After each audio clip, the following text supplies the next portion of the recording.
స్వామి దర్శనానికి పామరులే కాక గొప్ప గొప్ప సిద్ధపురుషులు కూడా వివిధ రూపాల్లో వస్తూ ఉండేవారు. ఒకరోజు ఖాన్బాగ్ అనే తోటలో భక్తులతో కూర్చుని ఉన్న స్వామి అకస్మాత్తుగా లేచి, రండి, మీకో మహాత్ముని చూపెడతాను అన్నారు. 50 గజాల దూరంలో ఉన్న ఒక పెద్ద పుట్ట దగ్గరికి వెళ్లి నిలబడ్డారు స్వామి. కొద్ది క్షణాల్లో ఒక పెద్ద నాగుపాము అందులో నుంచి బయటకు వచ్చి స్వామికి పాదాభివందనం చేసి నెమ్మదిగా వెళ్లిపోయింది. స్వామి కూడా కొంత దూరం పాముతో నడిచి వేడుకలు చెప్పారు. ఆ తర్వాత వెళ్లిపోతున్న పామును చూపించి, ఆయన ఒక గొప్ప మహనీయులు, తెలిసిందా అన్నారు. భక్తులంతా ఆ మహనీయునికి నమస్కారం చేసుకున్నారు. అక్కలకోటలో ఒక ఆడకోతి మనుషులను కరవడం, వస్తువులను నాశనం చేయడం చేస్తూ జనాన్ని ఎంతో చికాకు పరిచింది. ఫిర్యాదు రాజుగారికి చేరి ఆయన గార్డెన్ అను దొరను ఆ కోతిని చంపడానికి పంపారు. అతడు ఆ కోతిని పట్టి ఖండోబా ఆలయానికి వెనుక వైపుకు తీసుకొచ్చాడు. ఆ ఆలయంలోనే శ్రీ స్వామి అక్కలకోటలో మొదటిసారిగా ఆశ్రయం తీసుకున్నది. ఇంతలో ఒక భక్తుడు ఆ వార్తను స్వామికి అందజేశాడు. అది విని స్వామి అన్నారు, ఆ కోతిని ఎక్కడో తెమ్మన్న నా ఆజ్ఞను వాడికి అందచేయి అని. రాజగురువులైన శ్రీ స్వామివారి ఆజ్ఞను తిరస్కరించే ధైర్యం ఎవరికీ లేదు. తక్షణమే ఆ కోతిని, ఆ దొరను స్వామి సమక్షంలో తీసుకొచ్చారు. స్వామి ప్రేమతో ఆ కోతిని దగ్గర తీసుకొని దాని ఒళ్ళు నిమురుతూ, ఇక ముందెవరికి ఎటువంటి బాధ కలిగించకు, తెలిసిందా అని చెప్పి దాన్ని విడిచిపెట్టారు. ఆ కోతి వెళ్లిపోయింది. కానీ ఆ రోజు నుంచి ఆ కోతిలో పరిపూర్ణమైన మార్పు వచ్చింది. అది ఎంతో సౌమ్యంగా మారిపోయింది.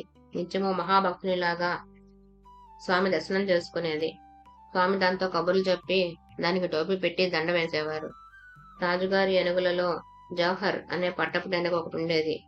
ఒకరోజు జవహర్ మత్తెక్కి ఊరి మీద పడి, మనుషుల మీద పడి రాళ్ళు రువ్వుతూ, ఇల్లు కోలు దోస్తూ ఎంతో బీభత్సం చేసింది. జనమంతా భయంతో కేకలిస్తూ పరుగులు తీశారు. ఆ జంతువును తుపాకీతో కాల్చి చంపడం తప్ప ఎవరికీ మరో మార్గం తోచలేదు. అంతవరకు నిర్లిప్తంగా ఉన్న స్వామి నడుమున చేతిలో ఉంచుకొని నిర్భయంగా ఏనుగు వైపుకు నడిచారు.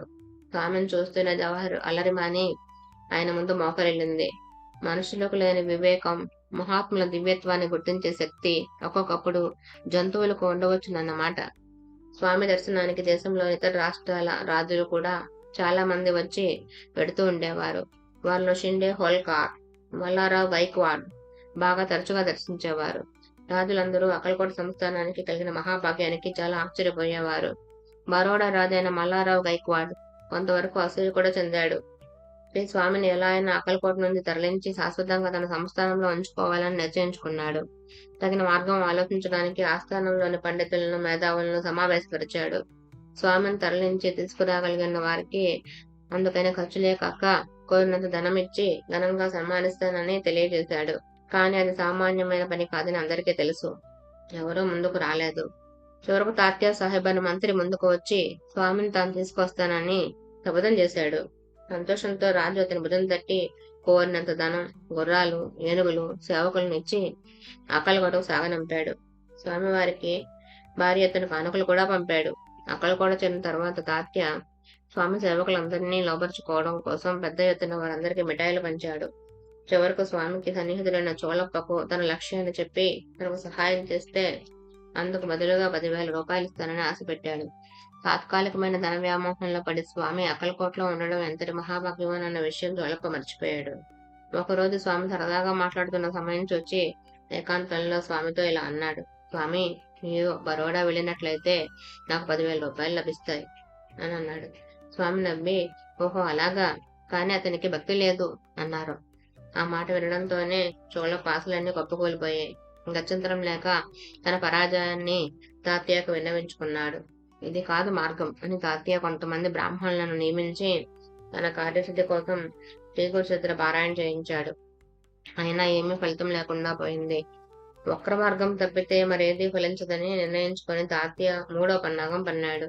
స్వామిని మాయ చేసి పల్లకిలో దాచి రాత్రికి రాత్రే కడబ్గావ్ స్టేషన్ కు తీసుకుపోయి అక్కడి నుండి బరోడా చేర్పించాలని నిర్ణయించుకున్నాడు.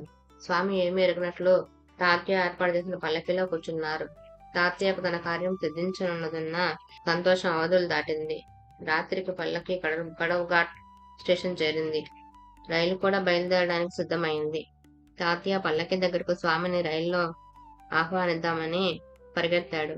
కానీ పల్లకి తలుపు తాళం వేసి చూసిన తాత్య ఆశ్చర్యానికి అంతులేదు. అందులో స్వామి లేరు. అప్పటికి గాని అర్థం కాలేదు స్వామి అనుమతి లేకుండా తానేం చేయలేడని. గత్యంతరం లేక తాత్య తన పరివారంతో తిరిగి బరోడా చేరాడు. కొద్ది రోజుల్లో బరోడా సంస్థానంలో పనిచేసే ఉద్యోగి యశ్వంతరావు ఈ ఘనకార్యాన్ని తాను సాధిస్తానని బయలుదేరాడు. ఒక శుభదినాన అతను స్వామిని దర్శించి ఆయన ముందు నిలబడ్డాడు. తక్షణం స్వామి కోపంగా అతన్ని కేసు చూసి "ఏమిటి సంగతి" అన్నారు. అతడు భయంతో మాట్లాడలేకపోయాడు. కొద్దిసేపాకి అతని కేసు చూస్తూ "సంకెళ్ళు తాళం" అని స్వామి 3 సార్లు అన్నారు. ఆ మాటలు ఎవరికీ అప్పుడు బోధపడలేదు. 2-3 రోజుల తర్వాత యశ్వంతరావుని అత్యవసరంగా రమ్మని బరోడా నుంచి వర్తమానం వచ్చింది. ఆ తర్వాత కొద్ది రోజులకు యశ్వంతరావు ఒక నేరంలో చిక్కుపడి ఖైదీ అయ్యాడు. చింతోపంతు రాజు కాకపోయినా అతని భక్తి స్వామిని అక్కలకోటకు తేగలిగింది. మల్లారావు బరోడాకు రాజైనా అతని ధన కనక వస్తు వాహనాలేవీ కూడా స్వామిని కదిలించలేకపోయాయి. తాత్య చేయించిన శ్రీగురుచరిత్ర పారాయణ కూడా ఆ పారాయణ చేసిన బ్రాహ్మణులకు ఏమైనా ఫలించిందేమో కానీ భక్తి విషయం నిజాయితీ లేని తాత్యకు కొంచెం కూడా ఉపయోగపడలేదు. భక్తి, వినయం, నిజాయితీ లేని తాత్యకు కొంచెం కూడా ఉపయోగపడలేదు. కానీ ఒక పేదరాలి పారాయణ స్వామి హృదయాన్ని కరిగించి ఆమె చేతి భోజనం ఆయన స్వీకరించడం ద్వారా 1000 మందికి సంతర్పణ చేయవలసిన మొక్కుబడి నుంచి విముక్తురాలు చేయగలిగింది. అంతేకాదు ఎంత భక్తుడైనా చోళప్ప తాత్య చూపిన ఆశకు లోపడినప్పుడు అతని ప్రార్థన స్వామి చేత తోసివేయబడింది. అందుకే కాబోలు జీసస్ అంటారు, సూది బద్దెల్లోంచి ఒంటైనా పోతుందేమో కానీ స్వర్గద్వారం కూడా ధనికుడు మాత్రం పోజాలడు అని. భాగవతంలో శ్రీహరి చెప్తాడు, తాను కటాక్షించిన భక్తుడి నుండి తాను ముందుగా సర్వసంపదలను హరించిన తర్వాతనే కటాక్షిస్తాను అని. స్వామికి అతి సన్నిహితుడైన భక్తుడు శేషాచారి. నిత్యాగ్నిహోత్రం, 5 ఏళ్ల దగ్గర భిక్ష అతని నియమాలు. స్వామి తీవ్రమైన కోపంలో ఉన్నప్పటికీ కూడా ఇతర భక్తులలాగా కాక శేషాచారి ధైర్యంగా ఆయన దగ్గరకు వెళ్లేవారు. ఆయన చూడటంతోనే స్వామి శాంతించేవారు. అప్పుడప్పుడు ఆయన స్వామికి నస్యం కూడా ఇస్తుండేవారు. కానీ అదేం చిత్రమో గాని స్వామి అందరికీ మిఠాయి పంచినప్పుడు కూడా ఇతన్ని మాత్రం ఎప్పుడూ పెట్టేవారు కాదు. ఒకసారి ఉండబట్టలేక మన్నాడు స్వామిని మిఠాయి అడగాలనుకున్నాడు శేషాచారి. మరుసటి రోజు నుండి స్వామి అతని గట్టి అవకాశమే ఇవ్వలేదు. అతను ఎప్పుడు దర్శనానికి వచ్చినా స్వామి నిద్రపోతుండేవారు. ఇలా కొన్ని రోజులతో పాటు స్వామి దర్శనం కూడా దొరకకుండా పోయింది. స్వామి ప్రవర్తన అతనికి అర్థం కాలేదు. అకస్మాత్తుగా ఒక రోజున తన తప్పు శేషాచారికి తట్టింది. తనకు మిఠాయి ఎందు కోరిక కలగడమే అన్నింటికీ కారణమని గ్రహించాడు. అప్పటి నుండి అతను దేనిని కోరకూడదని నిర్ణయించుకున్నారు. అంతేకాదు పేడతో చేసిన చిన్న చిన్న ఉండలు చేసి వాటిని నూకలో పెట్టుకుని నేనెప్పుడు దేనిని కోరినా నాకు ఇలాగే అగుగాక, అన్ని కోరికలు వీటితో సమానమన్న సంగతి నాకెన్నడూ గుర్తుండుగాక అనుకున్నాడు. సరిగ్గా అదే సమయానికి స్వామి తన పెద్ద బొటను 2 చేతులతో పట్టుకొని మహా సంతోషంగా విరగబడి నవ్వుతున్నారు. ఏ మహాత్ముడికైనా తన భక్తుడు కోరికలను జయించాడంటే సంతోషమే కదా. సాంగ్లీకి రాజైన పట్వర్ధన్ రాజనాంచనాలతో సహా స్వామి దర్శనం చేసుకొచ్చాడు. ఎవరూ చూడకుండా స్వామికి సమర్పించాలని కాబోలు చాలా విలువైన రత్నాలను పాలకోవా బిళ్ళల్లో దాచిపెట్టి స్వామికి సమర్పించాడు. పాలకోవా బిళ్ళలను విరిచి చూడకుండానే స్వామి తీవ్రంగా పట్వర్ధన్ కేసు చూసి, నీకవి రత్నాలైతే కావచ్చు, నాకవి రాళ్లతో సమానం, తీసే ఇక్కడి నుంచి అని గద్దించారు. ఒకసారి స్వామి దేశ్ముఖ్ అనే భక్తుని ఇంట్లో కూర్చుని ఉన్నారు. అప్పుడు శ్రీమతి శివాబాయి అనే ఇల్లాలు తన కొడుకును స్వామి ముందు ఉంచుతూ, ఉపనయనం అయిన దగ్గర నుంచి నా బిడ్డకు చూపు లేకుండా పోయింది, వాడికి దృష్టి ప్రసాదించవలసింది అని కోరింది. అప్పుడు స్వామి అన్నారు, మమ్మల్ని పరీక్ష చేయడానికి 5 రాక్షసులు వస్తున్నారు, వారు వచ్చాక అతని దృష్టి కలుగుతుంది అన్నారు. సరిగ్గా స్వామి అన్నట్లే కొద్దిసేపట్లో దృఢంగాను నల్లగాను ఉన్న 5 బ్రాహ్మణులు వచ్చారు. వారి కంకణాలు, దుస్సాలువలు చూస్తే వారు పండితులనే సంగతి తెలుస్తూనే ఉన్నది. వారు స్వామిని పరీక్షించడానికి వచ్చారు. రాగానే స్వామిని పలకరించక వారిని ఎలా పరీక్ష చేయాలి అన్న విషయం గురించి వారిలో వారే సంస్కృతంలోనూ కన్నడంలోనూ సంభాషించుకున్నారు. ఆ తర్వాత వినయాన్ని నటిస్తూ స్వామికి నమస్కరించారు. అప్పుడు స్వామి అందుడైన ఆ పిల్లవానితో, గణేష, ఇటు వచ్చి ఆ నల్లటి రాక్షసుల మనసులలో ఉన్న ప్రశ్నలు, వాటికి సమాధానాలు చెప్పు అన్నారు. వెంటనే ఆ పిల్లవాడు అక్కడికి వచ్చి నిల్చొని స్వామికి నమస్కరిస్తూ, నాకేమీ తెలియదే, నేనెట్లా చెప్పేది అన్నాడు. స్వామి నవ్వుతూ, ఓహో అలాగా అని తన మెడలో ఉన్న చేమంతి పూల దండ ఆ అందుని మెడలో వేసి 2 చేమంతి పూలతో అతని 2 కళ్ళను తాకారు. ఆ పిల్లవాడు తన వెన్నులో నుంచి ఏదో మహాశక్తి ప్రవహించినట్లు ఒక పులకింతతో లేచుకు నిల్చొని వారి మనస్సుల్లోని ప్రశ్నలు చెప్పి వాటన్నింటికీ శాస్త్రాధారాలతో సమగ్రంగా సమాధానాలు కూడా చెప్పాడు. అప్పుడు ఆ బ్రాహ్మణులు స్వామికి నమస్కరించి నిలబడ్డారు. స్వామి ఉగ్రులై వాళ్ళ నాయకుడిని ఉద్దేశించి ఇలా అన్నారు: అన్ని కులాల వారి దగ్గర విచక్షణ లేకుండా భిక్ష తీసుకుంటున్నానని మీరు నన్ను పరీక్ష చేయడానికి వచ్చి పరీక్ష చేశారు. కానీ ఇదిగో నేను చెబుతున్నా విను. నీవు మీ తల్లికి ఒక ముసల్మానికి ఉన్న అక్రమ సంబంధం వల్ల పుట్టావు. ఆ యవనుడి పేరు ఇమానుబ్ ముసల్మాన్. స్వామిని పరీక్ష చేయబోవడం ఎంత ప్రమాదమో ఆ బ్రాహ్మణుడు వెంటనే గ్రహించి వారిని క్షమాపణ కోరాడు. ఇప్పుడు స్వామి శాంతించి హృదయపూర్వకమైన పశ్చాత్తాపం పవిత్ర గంగా స్నానంలాగా మానవుని పూర్తిగా పునీతుని చేయగలదని చెప్పి ఇక ముందు మంచి నడత కలిగి బ్రతకమని హితవు చెప్పారు. ఆ క్షణం నుంచి ఆ అందబాలుడికి దృష్టి లభించింది. అంతేకాదు తర్వాత అతడు మహాపండితుడయ్యాడు. ఆ సంఘటనను స్వయంగా చూచిన వామన్ బువ్వ బ్రహ్మచారి వలన మనకు తెలుస్తున్నది. ఇటువంటి అద్భుత సంఘటనే శ్రీ నృసింహ సరస్వతుల వారి చరిత్రలో కూడా జరిగింది. విష్ణుబువ బ్రహ్మచారి పెద్ద పండితుడు, వేదాంతి వక్త. అతని అసమాన ప్రజ్ఞకు మెచ్చి అక్కలకోట రాజు అతన్ని ఆహ్వానించాడు. ఒకరోజు స్వామిని బ్రహ్మ తదాకార వృత్తి అంటే ఏమిటి అని అడిగాడు. స్వామి చిరునవ్వు నవ్వి మౌనంగా ఊరుకున్నారు.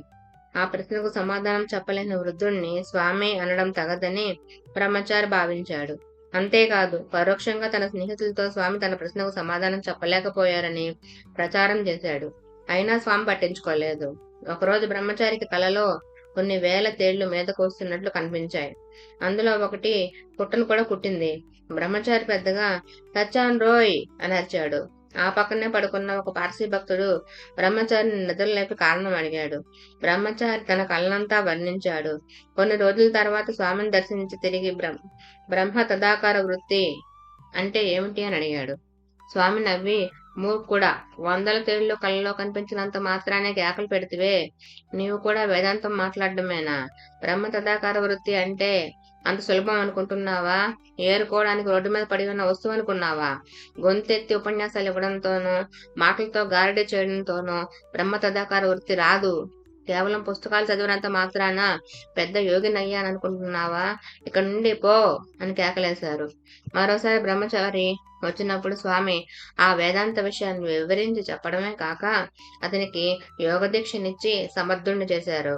అప్పుడు తెలిసింది బ్రహ్మచారికి స్వామి అవతారమూర్తని. శృంగేరి మఠం నుంచి మహాపండితులైన ఒక శాస్త్రి గారు స్వామి దర్శనానికి వచ్చి బావడేకర్ అనే భక్తంతో కలిసి ఉంటున్నాడు. ఒకరోజు స్వామి దర్శనం చేసుకుని ఇల్లు చేరాక శాస్త్రి బావడేకర్తో అన్నాడు: ఈ మహాత్ముని వలన ఏమి లాభం? ఒట్టి పిచ్చివాళ్ల కనబడుతున్నాడే. ఆధ్యాత్మికంగా ఈయన నిన్ను ముందుకు తీసుకుపోలేడు. నేనే నయం, నిన్ను ఒక మంచి పండితుడిగానన్నా తయారు చేయగలను. కాసేపు బావడేకర్ మనసు చెలించి శాస్త్రితో వెళ్ళిపోదాం అనుకున్నాడు. ఆ రోజు రాత్రి తలుపు గడియ వేసుకుని ఆ ఇద్దరు లోపల నిద్రపోతున్నారు. అర్ధరాత్రి బావడేకర్ను మెలకు వచ్చి చూసేసరికి తలుపు తనంతరానే తెరుచుకొని ఉంది. ద్వారంలో స్వామి నిలబడి ఉన్నారు. క్షణకాలం స్వామి అతడికేసి చూసి, నీవెప్పుడు శాస్త్రివి కాబోతున్నావు? ఈ శాస్త్రి అర్షడ్వర్గాలైన కామక్రోధాలనే జయించలేదు అని చెప్పి అంతర్ధానమయ్యారు. మరుసటి రోజు ఉదయం స్వామి బావడేకర్ను చూచి చిరునవ్వు నవ్వారు. అతడు ఆయన పాదాల మీద పడి క్షమాపణ వేడి ఆ పిచ్చి ఆలోచన పూర్తిగా వదులుకున్నాడు. ఓం సాయిరామ్.